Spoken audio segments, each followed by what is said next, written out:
Alrighty, so what's up guys, it's Brain Grow, and I finally got all my mesh screen in, so we're fixing to put these dry sift screens together. I did one earlier just so I can kind of demonstrate, it's nice and tight.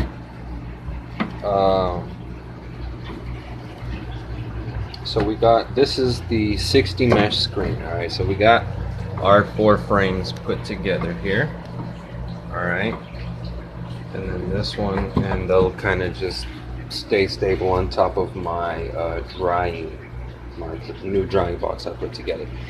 So we have the dry sift station right on top of the drying box. I'm pretty excited about this. Anyway, so we got 60 mesh. I did one screen, just by myself, just so I can see how that went. Alright, so basically, as you can see, I just used staples. Now we're definitely gonna clean this up, and along the side we're going to hit it with some contact cement, which I will then at that point be able to cut off from this corner down, this whole bottom side of the screen. I'll be able to remove that.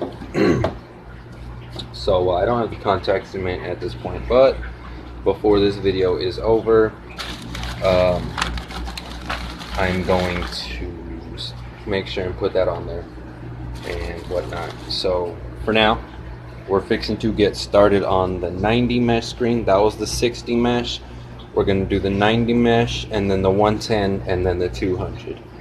So this is equivalent to your basic 4 screen set that you will find on any kind of vendor, whether it's freshheadies.com or Amazon. You're looking at paying $200 for a set of screens. Now I paid, I'm pretty sure, less than $60. I could be wrong. Anyway, I'm gonna go ahead and put the text in there, the exact amount of what I paid and what it's going to actually cost per doing the math per unit. Anyway,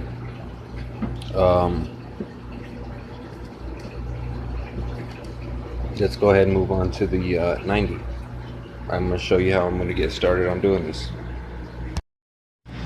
Alright, so check it out guys. Some of these have the measurement on them. Gold Up, that's where I got it from. You can see it has 36T right there, which is the 90 mesh. And as you can also see, I have way more screen than what I need. So we're only going to be using a small piece like this, and then you easily have a lot more to work with if you want to do more dry sift projects in the future or whatever. This is simply what is it called? Monofilament polyester mesh fabric. Alright, now this is, if you go to freshheadies.com, you can see that this is exactly what they use to make their screens with. So all you're doing is making the screen yourself and making it 10% of the cost, 5% even. Like I said, I'm going to throw the numbers up there, and I'm going to compare it to all the different vendors that I have come across and the different sizes of the screens and whatnot. So 3 yards by, I don't know, I'm not sure. It's, like I said, as you can see, it's a lot. So let's get on to it. So as you can see, I just kind of cut it with a little bit extra overhang on all the edges. That way we have plenty of room to work with, plenty of extra fabric to work with, Still, alright, so fixing to start stapling one side down, and then we're going to start stretching it, tightening it up. So I'm in my bedroom doing this. Anyway, we got the 110 frame here, and as you can see, basically what I did here is I just made sure the fabric had about an even amount of cloth going all the way across right there, and then did the same thing on this side and just pulled it tight from left to right, just pulled it tight, and on the front and the back, not just on this side, on both sides, just that way whenever we pull it tight it'll have even tension. There's better videos for making a frame out there, and I will post everything that I have found in the description, but I'm just kind of showing you how I'm doing this. So what we're fixing to do next is I'm gonna go with this corner and pull it tight from here to here, and just go one little piece at a time. If you have a screen puller, that makes this so much easier, because well, I mean, it's not that difficult. Like, all you'd have to do is have a work table that you can staple your screen to actually, and then as your screen is held down right there, you just pull it back and tension it, you know, it just automatically tensions on its own, you know. But yeah, I'm just gonna be going this way, and when I get about, you know, quarter to halfway of the way done with this side, I'll stop and I'll record and show you what we have, and then with the final tightening we'll put more staples in here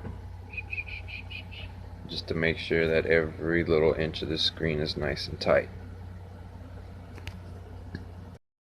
Alright, so we went through and pulled that all tight for that side, stapled it down. We're about halfway done with this side, just so I can show you what it's looking like. On that side it's nice, and you know, you can hear how smooth that is compared to what that feels like. You can actually feel like there's little, like it kind of just goes up and down like that. So with the final pulling of the screen, it's going to tighten the whole thing out to where the whole thing is like this right here. So it's extremely easy, guys, if you have somebody to help you with. So I'm going to go ahead and show you what the finished product looks like. After this, we got the bottom screen, which is the 220 left to do, and then that's going to be it.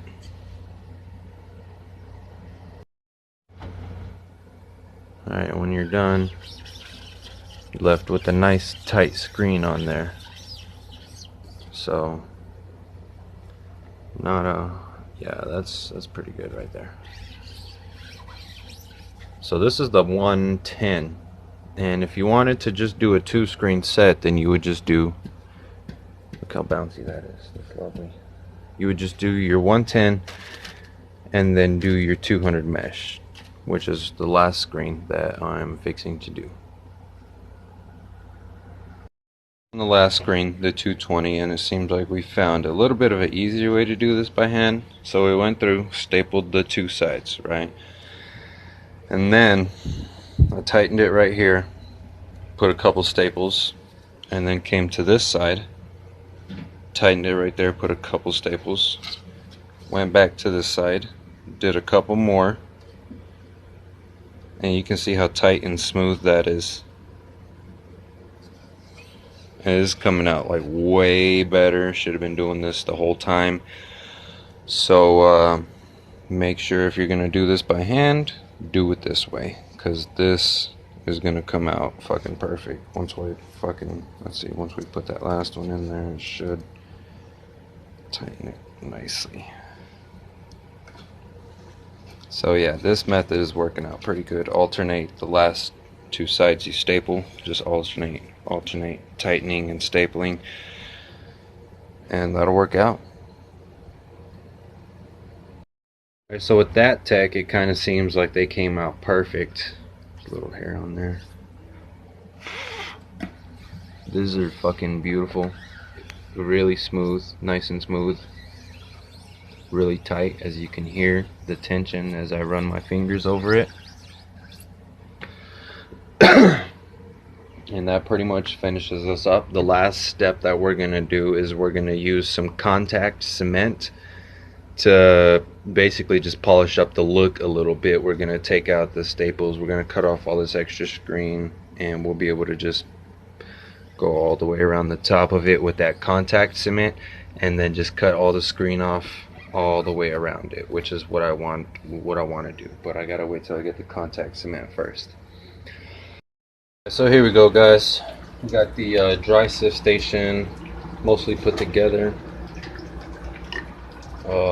Let's see, this yellow one, as you can see the space right there, that's the one that goes on the bottom here. And that goes over the glass and slides over. Here we go, guys. Put the contact cement on the corners here, and it seems to be holding fairly well. Not so great in other places that I guess I didn't go as heavy, but I'll probably put another bead around the outside edge over here just to secure it up a little bit more. Haven't taken the staples out of this side, but I just wanted to show you that it is holding with that contact cement. So I'm going to go and cut off all this excess screen right here. Here we are, guys. We're pretty much done. The screen's stuck with that contact cement pretty well. As you can see, they're still nice and tight. They're not 100% flush.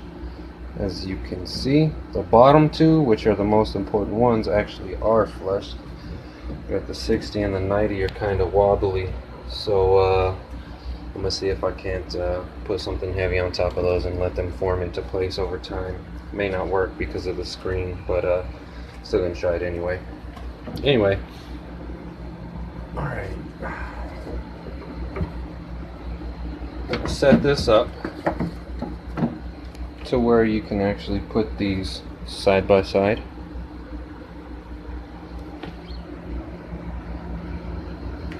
Not that you'll need to be dry sifting 2 screens at once, but just to, as you successfully move down the screens, you have a place just right here to put your shit. And then, let's see, move that. That, and then we got a piece of glass that's cut to size right here. That's pretty much the finished product, guys. So I'm gonna post all the links of where I got the screens on Amazon, and I'm also going to go ahead and show you my new drying chamber. So this just sits on top. My dry sifting station sits on top of my drying chamber. I'm gonna have to get some better lines because these are too thin. I can't really see them. Got my little fans installed. Well, this one's actually not working right now.